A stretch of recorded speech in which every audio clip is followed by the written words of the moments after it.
бийлеп биздин айылга келип концерт койгондо көргөн элем. Өңү дагы мага жаккан. 88-жыл болчу. Эртеси күнү дагы келет. Мен келинчегимди жакшы көрүп калдым, сүйдүм. Ойлонгон жокмун. Анан кийин үйлөндүк. Салкын 18 жашында, мен 19 жашымда. Корктум да. Бар бирок үй бүлөдө ката кеткен учурлар болот. Көп нерселерге кандай десем туруктук берип келатам. Мен азыр артты карап өзүм мындай ыраазы болом. Үй бүлөмө, келинчегиме.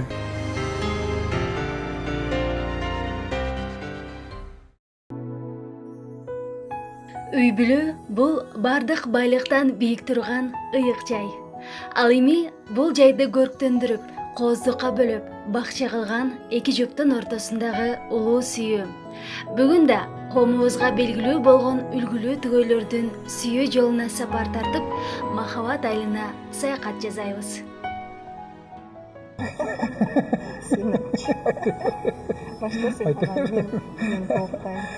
Өзүңүздөр байкагандай, берүүбүздүн бүгүнкү каармандары саясатчы Равшан Жээнбеков жана жубайы Салкынай Алимбаева. Жарашкан жуптар алгач мектеп босогосунан таанышкан. Активист жаштар ал кезде жөн гана айылдаш катары бири-бири менен байланышса, кийин студент мезгилинен тартып мамилелери уланган.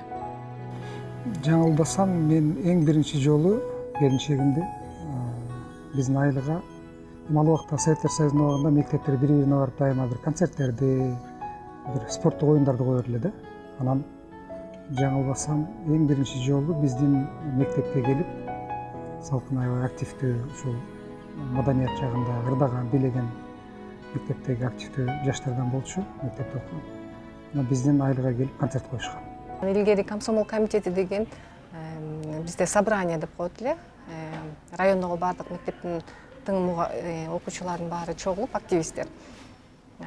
Ошол жерден бир чара өткөрүлүп, жаштар ошондо бири-бирибизди көрүп таанышат элек. Ошондо көрүшүп, таанышып, сүйлөшүп, чогуу эле, көп эле аралашып калдык да. Салкындардын айылы өзү мындай бийге көбүрөөк жакын да, ырга эмес, менин оюмча бийге жакын. Ошол бийлеп биздин айылга келип концерт койгондо көргөн элем. Андан кийин мектепте биз бир райондун мектебибизде бардыгыбыз, коңшу айыл. Андан кийин спорттук иштер боюнча, кандайдыр бир социалдык иш-чаралар боюнча көп көрүшө баштадык. Ошол мектепте жанагы олимпиадаларда көрүп калганда, бирок жакчы да, тың бала болчу, өзүн көрсөткөн, өңү дагы мага жаккан, как активист да, мындай сүйлөгөн сөзү ара тарта жагы да эмнегедир мага жагып, анан мен да кичине мындай ичимде бир жакшы, бир жылуу сезим калган. Андан кийинки тааныштыгыбыздын уланганы окууга өткөндөн кийин болду. Мен 2-курс болчумун, Салкын 1-курска өттү. Ушу калп айтпасам, где-то бир 4-5 сентябрлар окшойт. Университеттен окуудан чыгып келаткам, кечке маал болчу, ал убакта биз түштөн кийин окуйт элек. Анан сабактан чыгып эле, тепкичтен түшүп келатсам эле, менин жолдошум турат, күлүп мени карап. Анан мен дагы күлүп карап, анан тиги Равшан го бул деп эле, анан күлүп экөөбүз тең учурашып, алдымдан чыгып кол берип учурашып, куттуктайм, окууга өтүшүң менен дейт. Анан рахмат деп. Ошо менен сүйлөшүп баштадык. Ал 88-жыл болчу. Мынакей бул жылы биздин жашаганыбызга, эми жалпысынан ошол сүйлөшкөн убагыбызды кошо турган болсок 30 жыл болду. Мен анда ошо күнү көргөндө мен айылдашым катары, жердешим катары кабыл алдым да. Эмнегедир эми учурашып, куттуктаган келсе керек деп эле оюмда такыр мындай. Ой жок эле, учурашып коштоштук. Мен ошол экономфактын жанында жатаканада жашайт элем, номер 7 жатакана, дагы эле эсимде бар. Ошол жерде жашайт элем. Мени жеткирип койду жатаканама. Жеткирип коюп эле, эртеси күнү карасам, менин жолдошум дагы эле келет. Анан өзүм да таң калдым. Эртеси күнү бул эрте мененки сменде окуйт элем, мен түштөн кийинки сменде окуйт элем. Анан эртеси күнү дагы келет. Анан чыгып сүйлөшүп койдум. Кыйынчылыктар жокпу, кыйналган жоксуңбу окуудан дейт. Жок, кыйналган жокмун. Рахмат деп анан коштошуп кетип калды. Анан эртеси күнү дагы келет. Анан уже 4-5 жол келгенден кийин анан сезип баштадым да, жөн келген жок экен депчи. Значит, бир жакшы ой бар экен, мен жөнүндө деп, анан 4-5 жолу келгенден кийин гана ошол ой сезим келди да мага. Мен ойлойм, адамда бир жакшы сезим, сүйүү пайда болгондо адам бир сезими же болбосо бир сапат үчүн адамды жакшы көрбөйт да. Жөн гана адамдын бир жакшы көрүү сезим пайда болот. Эмне үчүн экенин адам өзү деле билбейт. Бирок бир убакыт өткөндөн кийин кайсы бир адамдын сапаттарын, ошол жакшы көргөн адамдын сапатын сыйлай баштайсың, ошол сага жага баштайт. Же болбосо кайсы бир сапаттары жакпайт адамдын. Эми адам болгондон кийин биздин баардыгыбызда жакшы менен жаман сапаттар бар да. Менде дагы бар, башка адамдарда дагы бар. Ошондуктан мен бир кайсы бир сапат үчүн жакшы көрдүм деп айта албайм, жалпысынан. Жөн гана баягы жаш адам катарында, жаш ошол убактагы 18-деги менин келинчегимди жакшы көрүп калдым, сүйдүм. Жолдошумду мен 7-8 класстан баштап жакшы таанып билип калгандыктан менде эч кандай ойлонуу сезим болгон жок. Анткени ошол жакты да мага жасаган мамилеси дагы. Мурун дагы жакчы. Өзү мындай кыйшың-мыйшың жүрбөгөн, сөз жүргөн, болгондой айткан. Мектепте эле ушундай жигит болчу да. Анан эч кандай ойлонгон жокмун.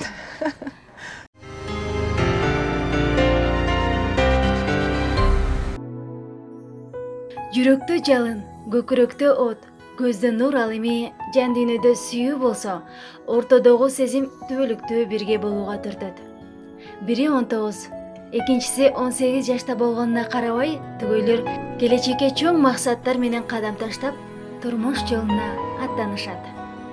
Биз чынында эле күнүнө 2-3 жолдон, же жок дегенде 1 жолдон жолукчук да. Биз экөөбүз 1,5 жылдай сүйлөшүп жүрдүк. 1,5 жылдын ичинде негизинен күнүнө бирге болчук. Киного да чогуу барабыз, тамакты дагы аш дагы чогуу ичебиз, эки жака дагы чогуу чыгабыз, тоого дагы чогуу чыгабыз. Ушул мен 7-чи общежитие деп коет эле. Ушунун жанында эле Тимирязева, Баканбаева көчөсүндө жолдошумдун үйү бар эле. Анан күнүгө бул ошол убакта эле университетке жөө келип, жөө окууга барчу да. Анан күнүгө эртең менен кетип атып, мен анда уктап жатат элем. 8-те бир 7, кээде 7:30, кээде 8-те ровно кыйкырып кетет эле. Же болбосо тиги жатакананын терезесине кичинекей ташты тырс этип туруп ыргытып коет эле да.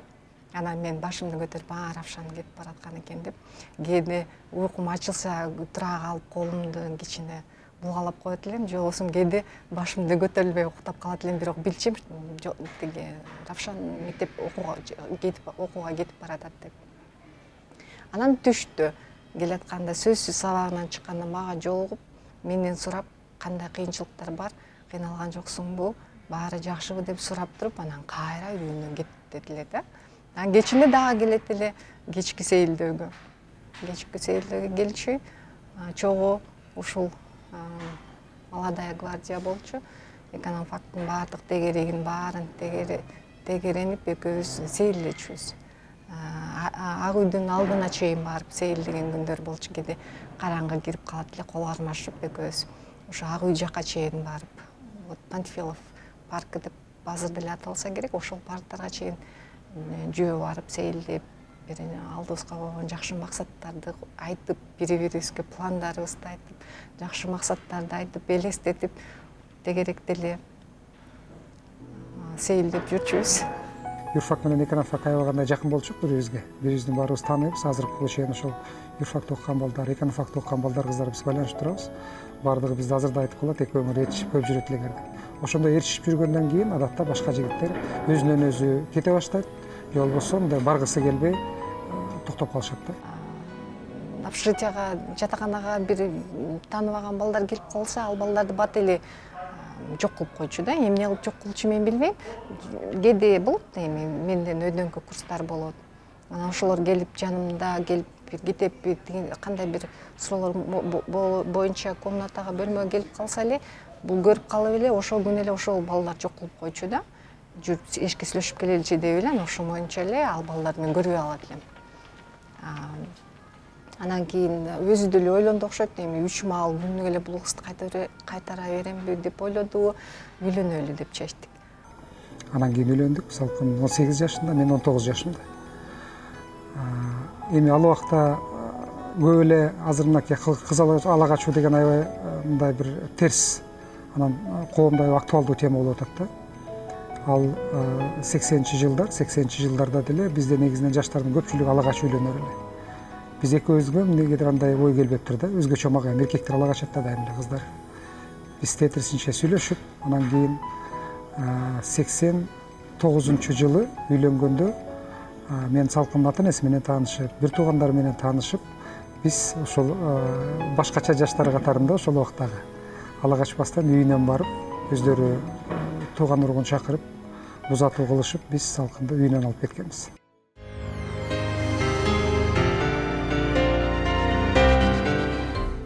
Ийгиликтүү эркектин артында акылдуу аял заты турат деп бекеринен айтылбаса керек. Учурунда Равшан мырза келечек максаттарын ишке ашыруу үчүн чет өлкөгө окууларга кетип, үй бүлөсүнөн алыстаган. Ошентсе да, жолдошуна опол тоодой күч берип, колдоп турган салкын аябым ал кездеги кыйналганым азыркы ийгиликтерибизге жетеледи дейт. Эми адам жакшы көргөндө дайыма эле негизинен жакшы сезимдер болот да. Эгерде жубайыңды же болбосо жубайың сени жакшы көрө турган болсо, сүйө турган болсо, адамдар мындай кыйынчылык жөнүндө көп деле ойлобойт.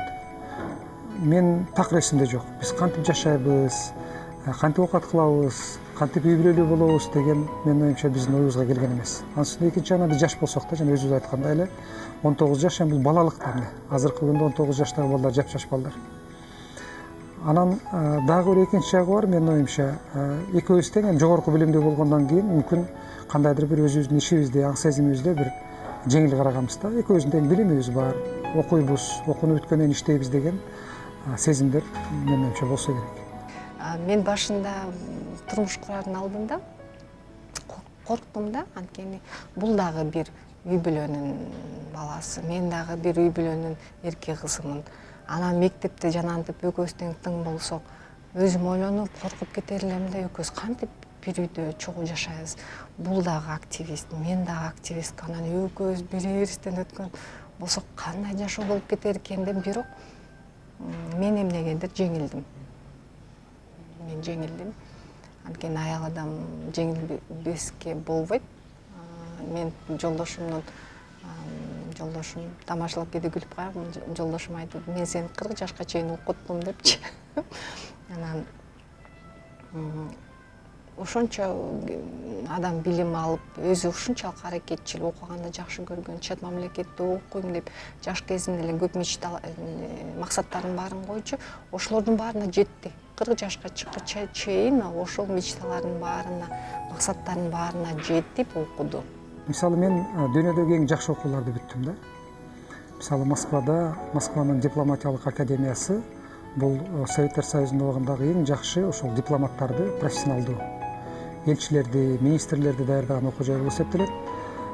Экинчиси, андан кийинки окуум ошол Германияда окудум. Германиядагы ал Американын окуу жайы, атайы ошол дипломаттарды англисче окутуп, кандайдыр бир дипломатиянын өзгөчөлүктөрүн, тышкы саясат окуган окуу жай болду. Үчүнчүсү Америкадагы, албетте бул толугу менен диплом алган окуу жай. Ал дагы дүйнөдөгү эң жакшы окуу жайлардын бири. Массачусетс технологиялык институту бул дүйнөдөгү 5 жакшы окуу жайдын бирине кирет. Эгерде менин келинчегим ошол убакта эгер ошону түшүнүп окууга шарт түзбөгөндө, сен окуй турган болсоң, мен дагы барышым керек деп, мүмкүнчүлүгүбүз жок турса дагы аракет кылсам, мүмкүн окубай калмакмын. Албетте окубаган адамдын ийгилиги башкача болот. Азыркы жаштарды байкасам, үйлөнгөндөн кийин жолдошторун окуу жайына мисалы жөнөтпөйт. Жолдош деген жанында жүрүш керек, чогулуш керек, же болбосо экөө чогуу кетиш керек деп. Эми чогуу кеткен албетте жакшы. Чогуу чет мамлекетке чыгып окуп келген албетте жакшы. Бирок эми ар бир адамдын шарты ар кандай болот туурабы? Биздин шартыбыз ошол убакта ошондой болгон. Мен жолдошума макул болуп, бул Москвага барып, Германияга, Турцияга, Америкага барып окуп келип атты. Бирок мен 2 балам ал учурда бар болчу. Кызым менен уулум бала бакчага барчу. Анан колумда кайненем бар эле. Ал кайненем ошо менин жолдошумду чоңойткон киши, эмгеги аябай чоң бул кишиде. Анан ошол киши менин колумда калды. 2 балам, кайненем менен үчөөбүз үйдө калып, балдарды окутуп, жакшынакай кылып ыйлатпай, кайненемди жакшынакай кылып карап, өзүм болсо студенткамын, окуп, жолдошум окуп жүрдү да. Мен азыр артты карап өзүм мындай ыраазы болом үй бүлөмө, келинчегиме. Себеби билем ошол билим алуудагы, ийгилигибиздеги, үй бүлөдөгү жетишкендигибиздин баардыгы мен ойлойм көпчүлүгү ушу менин келинчегимдики деп. Анан кээде кайненемди ыйлактап калчу, жалгыз бала болсо алыс жакта жүрөт деп. Кыздарым, балдарым да сагынып ыйлап калчу, атам көпкө келбей калды го деп. Анан мен айтат элем, ай, бунун баары ийгиликке, бунун баары жакшылыкка, бул биздин үй бүлөбүз үчүн атаңар окуп атат. Биздин үй бүлөбүздүн ийгилиги үчүн, силердин ийгилигиңер үчүн деп кыздарыма, балдарыма дайыма айтар элем да. Ушуну жаштарга да айткым келет да. Кызганбастан, жаман ойлорго кетпестен, эгерде жолдошунан жакшы нерселер чыга турган жигит болсо, адам болсо, ошол кишиге дайыма колдоо көрсөтүш керек.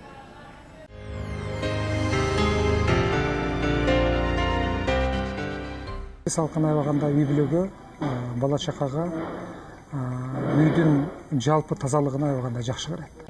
Мүнөзү аябай жакшы, ак көңүл, алдын ала баарын мындай сезип билип турат.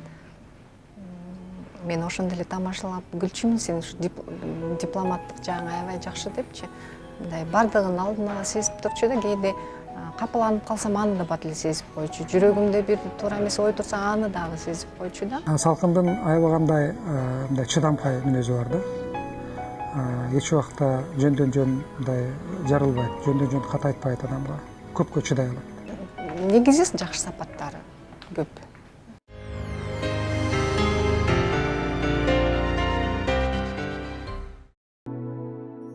Үй бүлөдө таарынычтар болбой койбойт. Бирок ортодогу пикир келишпестиктерди дасторкон жана 5 бармак тамагы бириктирет дейт каармандарыбыз. Бүт бардык үй бүлө, бардык адам, бардык жаштар билиши керек. Бардык үй бүлөдө конфликт болот. Бардык үй бүлөдө ката кеткен учурлар болот. Бардык үй бүлөдө урушкан учурлар болот. Ансыз үй бүлө болбойт. Өзгөчө жаш кезде. Албетте кайсы бир убакыт өткөндөн кийин үй бүлөдө уруш азаят, конфликттер азаят, болбогон нерселерге таарынычтар азаят, анткени адамда түшүнүк пайда боло баштайт. Бирок жаш кезде алардын бардыгы болот. Ошонун бардыгына чыдап, ошонун бардыгын алдын ала билип, биз ушундан өтүшүбүз керек деп басып өткөн эркек менен аял үй бүлө гана жакшы үй бүлө кура алат. Биздин үй бүлөдө деле ар кандай кыйынчылыктар болгон, таарынычтар болгон, уруштар болгон, ансыз болбойт да үй бүлө. Бирок биз экөөбүздөн билебиз, дайыма ошону жогору койчук, биз үчүн эң маанилүү биздин үй бүлө. Жолдошум туура эмес болуп калган нерселерди айтып, сыртка чыгып кетет. Анан мен отуруп өзүмчө ойлоном. Анан ойлоп, ачуум таркайт. Анан ойлонуп, жумушумду жасайм. Анан жолдошум эч нерсе билбегенде кайра звонокту басып, эшиктен кирип келет да. Анан мен дагы карап эч нерсе болбогондой, анткени ага чейин ушу ойлонуп койдум да баарын салмактапчы. Мен дагы эч нерсе болбогондой бетинен тосуп, тосуп алып эле унутулуп калат ал күн. Жалпы турмушта деле ошондой.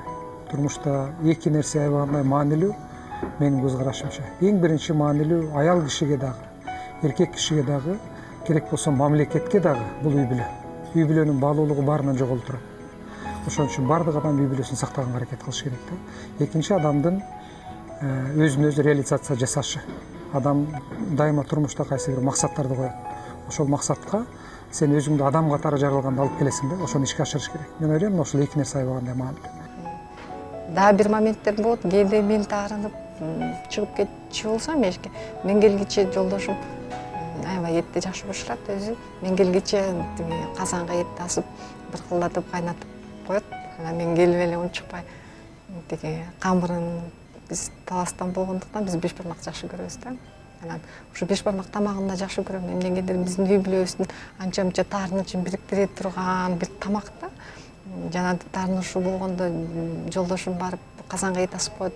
Анан мен келип туруп, же болбосо СМС жөнөтүп коет, казанда эт кайнап атат десе, мен түшүнөм, значит камыр жасашым керек деп. Анан үйгө батыраак келип, мен камырымды жасап, жууруп, бышырып, анан жолдошум этин чыгарып, жакшынакай кылып баарын бөлүп, туурап, мен камырымды бышырып анан столдун үстүндө эч нерсе болбогондой болуп эле кайра эле бешбармакты жеп баардыгыбыз унутулат. Биздин үйдө бешбармак бул өзгөчө ритуал. Бешбармакты, чучукту, казы картаны, жиликтерди мен өзүм жасайм негизинен. Мен өзүм базарга барам. Жылкы сойгон жерлерде барып, жакшы эттерди, жакшы бөлүктөрүн, койлордун, козулардын жакшы бөлүктөрүн мен өзүм жакшы тандайм баардыгын. Мен этти негизинен мен өзүм карайм. Өзүм алып келип, өзүм сүрсүтүп, өзүм чучук жасап, өзүм жиликтеп, өзүм бышырам. Бирок негизги ошол камырды, башка нерселердин баардыгын эми салкын жасайт.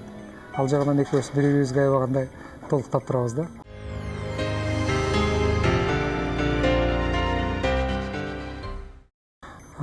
Негедир бизде мындай чоң ошол кызгануунун айынан конфликт чыккан учурлар болгон эмес. Албетте кээ бирде ар кандай сөздөр аралап калат. Саясатта ар кандай сөздөр болот, өйдө ылдый болот, билинген болот, билинбеген болот, такталган, такталбаган информация деп коесуңарбы. Ошолордун баардыгына эле түз көз караш менен карап, ошону туура кабыл алып, көп нерселерге кандай десем туруктук берип келатам. Эми адам болгондон биздин баарыбызда сөздөр бар да, бирок ошол сөздүн айынан же болбосо тигил жерде бул менен көрдүм, же болбосо тиги менен жүрүпсүң деген кызганыч сезимдердин айтынан уруш болгон учурлар бизде боло элек. Жокко эсе деп койсом болот.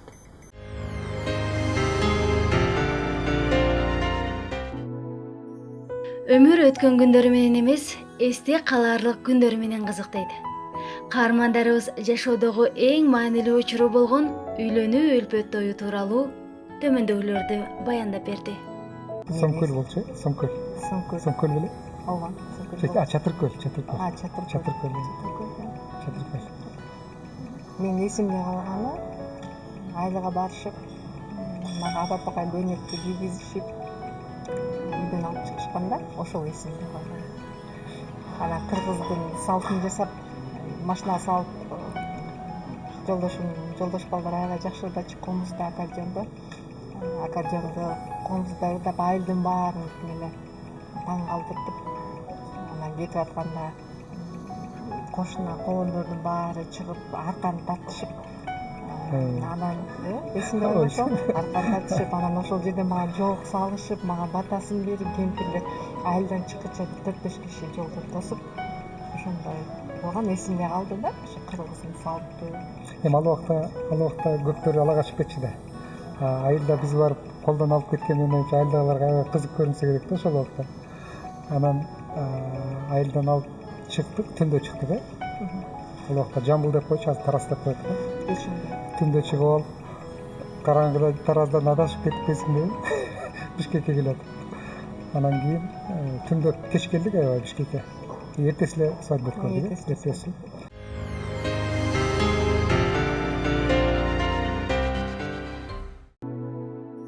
Учурда жарашыктуу жуптар бир уул 3 кызды тарбиялап өстүрүп, чоң ата, чоң апа статусуна да ээ болуп калган чагы. Бала тарбиялоодо билимге көбүрөөк көңүл бурган ата-эне балдарыбыздын баары бир нече тилде эркин сүйлөшөт дейт. Адамдарда биринчи бала чын эле кызык да, бирок биз салкын экөөбүздө биринчи балага көп мындай элес албай калдык да. Анткени ата-эне бар да бизде. Ата-эне биринчи баланы бизде тартып алат го. Биз барабыз, биз багабыз деп. Биринчи кызыбыз Айсылуу негизинен баягы менин мамам менен көбүрөөк өсүп калды, ошол карап. Көп өзүбүз элес албай байкабай калдык да биринчи балалык сезимдерди. Бирок кийинки балдардын баардыгы биз үчүн аябай кандай эле таттуу болду. Өзүбүз карап, өзүбүз багып, 4 бала бар бизде азыр. Биринчиси Айсылуу 28-ге келди. Азат 27-ге келип калды. 90-91-жылкы. Андан кийинки Каныкей менен Айжан артыбызда турат, экөө зата ушу чогуу жерге отура кетели ала келгенбиз. 14 менен 7-де. Балдарыбыздын баардыгы англисче окуйт, англисче сүйлөйт. Биз салкын экөөбүз атайлап ошо балдарды тарбиялайбыз. Келечекте көп тил билишиңер керек, келечекте билимдүү адам болушуңар керек деп. Ошол эки балабыз чет мамлекетте, Америкада жашайт. Кызыбыз менен Азат. Кызыбыз Айсылуу балалуу болду уже, неберебиз бар. азат болсо 30-га жакындап калса дагы бир аз кое турайын, үйленбейин деп күтүп атат. Өзү аябай патриот бул киши. Кыздарын, балдарын баарын кыргыз тилинде сүйлөгөнгө аракет кылат. Биринчи орунда кыргыз тилин сүйлөгөн, андан кийин гана башка тилдерди үйрөнгүлө деп балдарына ушул эмени аябай сапат деп коем, эреже деп коем, ушуну аябай бийик кырлайт бул киши. Мен ойлойм, бала эркин болуш керек да. Бала коркпош керек. Бала өз көз карашын айта алыш керек. Бала талаша алыш керек. Турмушта аябай кандай маанилүү да. Ошол жагына да көбүрөөк анан колубуздан келишинче көбүрөөк ушул кружокторго өйдөнгө, гитарага, музыкага, математикага өзгөчө көңүл бурабыз, сүрөт тартууга, анткени чыгармачылык, математика деген балдар үчүн аябай кандай маанилүү да. Ошол жагына көбүрөөк көңүл бурабыз. Анан кээде салкын водитель, кээде мен водительный балдарга кош жүргөндө. Бактылуу бүлөнү бир калыпта сабыр, сый жана сүйүү кармап турат эмеспи? Бул үй бүлөдө сабыр менен кечиримдүүлүк алдыңкы орунда. Үй бүлөдө сабыр деген аябай кандай маанилүү. Сабыр болбосо үй бүлө кура албайт адам. Бардык нерсе үй бүлөдө ошол сабыр жоктон уруштан келип чыгат. Ал улам тереңдей берет болот. Үй бүлөдө сабырдуулук аябай кандай маанилүү, кечиримдүүлүк аябай кандай маанилүү. Анткени адамдын турмушу бул ийгилик менен катачылыктардан турат да. Жакшылык менен кыйынчылыктардан турат. Андан башка нерсе жок, турмуш ушулардын жыйындысы. Анын бардыгына ошол жардам бере турган сабыр менен кечиримдүүлүк. Ошон үчүн ушул жагына үй бүлө сөзсүз көңүл буруш керек. Жаштарга үлгү болчу жуптарга үй бүлөлүк бакыт жана бейкутчулук тилейбиз. Дайым жүрөктөрдө сүйүү жанып турсун деп махабат баянын жыйынтыктайбыз.